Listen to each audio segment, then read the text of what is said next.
It's cast a cloud over the European Union, a long-heralded trade deal that's been agonisingly close, but delayed at the last minute.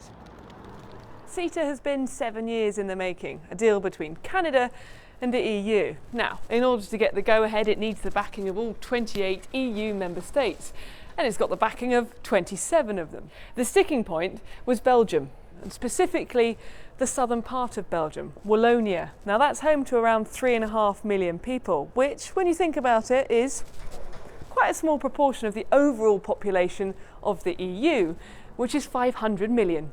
Thank you. The Wallonian regional government, headed up by Paul Magnette, was worried about the implications on the environment, labour laws and consumer standards, concerns shared by some MEPs who say the stalling of the deal is a victory for democracy. I think that is a good thing for European Union and for citizens also. Not each member state has got the same possibility. In Italy we haven't this chance, and too often we see that our interests are not covered by our representatives. Others aren't so against CETA in principle, but say this is the latest symptom of an anti-EU malaise and must be addressed for the institution to have a future. I know it feels like a bad thing. I do see that this adds up to crisis after crisis after crisis.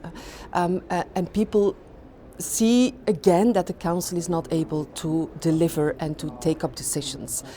But on trade, at the same time, you see that there's a lot of discussions and there's a lot of question marks in the NGO world, in the unions, but also in the public opinion.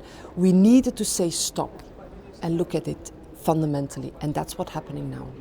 But those supporting CETA say the agreement would save EU exporters €500 million a year, a good deal for the whole of Europe, and one that's been held up by a small minority. But they say the fault lies with the Belgian constitution and a lack of compromise on the socialist left, and not with the EU itself. If there are a number of regions which have concerns, then yes, we should go back to the table and check, is this treaty really fine? But after so many concerns have been solved, after we were able to convince so many people who had concerns, like the German Economic Minister Gabriel or the Austrian Chancellor Kern, only to mention two of them, I think if they understood what is CETA about and what is CETA not about, I think then also a region in Belgium should be able to understand this.